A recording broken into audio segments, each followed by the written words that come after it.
I took 90 days to find balance in my life, and I captured these moments so hopefully you could be inspired to soul blaze your life.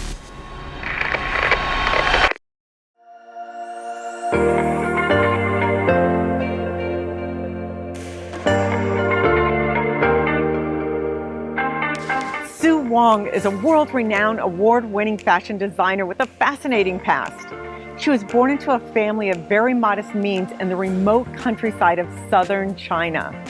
At the age of 5, her mother smuggled her out and fled to Los Angeles, where she grew up as a struggling immigrant. This inspired Sue to get creative. At the age of 9, she started making wardrobes with her paper dolls, and by the time she was a teen, she was creating lavish outfits for herself using discarded scraps of material. Fast forward a few decades later, and Sue Wong is now a household name in the world of fashion. Her mantra in life is beauty, magic, and transformation. I met up with Sue in her beautiful home called the Cedars here in the Hollywood Hills to talk about her journey, how failure can be our greatest teacher, and what it means to pull yourself up by the bootstraps. I came from extreme impoverished circumstances. I was really born right into the communist revolution. So there was so much scarcity after the revolution, so much fear. People were really being persecuted and killed, really.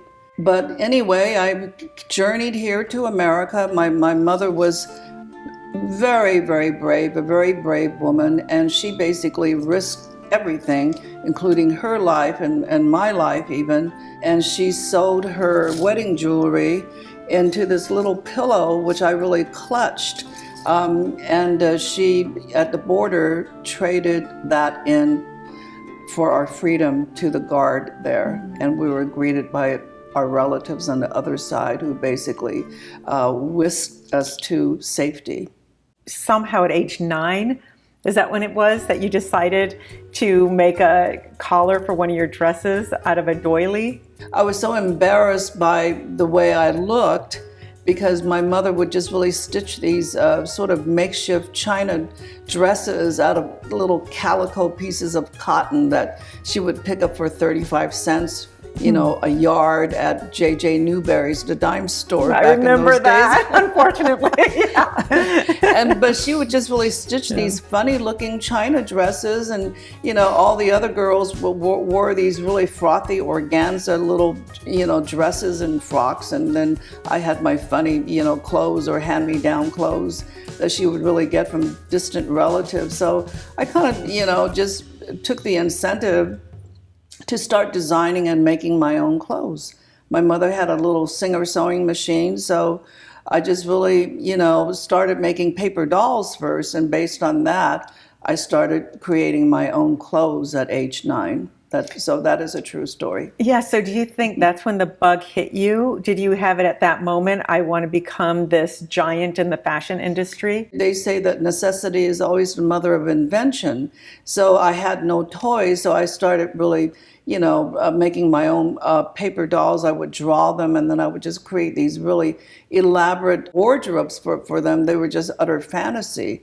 So I think growing up under those really sort of scarce circumstances in my environment, it was always about, how to beautify the world around me. Yeah, and now your tagline is beauty, magic, and transformation. And with what's happening in the world today, how can we transform this darkness that we're experiencing universally into magic? Well, I live magic all the time. Yes, you do.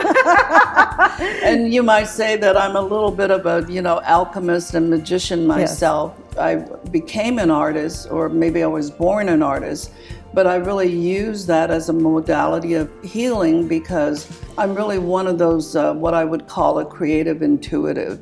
The field of knowledge that I have, I don't even know where it comes from myself. But, by shining my conscious light on a subject, I can somehow create it, and I can create in a multiplicity of different genres, I really pondered why I chose fashion design as a lifelong career. And I really finally figured out that it was really, to heal myself. We always do it to heal ourselves, don't yes, we? Yes, we do. But, through my work of beauty magic and transformation, because through my work in fashion, I basically honor the goddess. And to honor that goddess energy that resides in every woman, So since I have a wounded feminine, I was rejected at birth by my father, who wanted a boy. So I was his first major disappointment. And, he was very wounding. He was very cold and critical and, told me that I would never amount to anything. So I basically, set out in life to really prove him wrong. Therefore, I think it's very important for everyone to surround themselves with all forms of beauty, because beauty ultimately is transformative and it heals.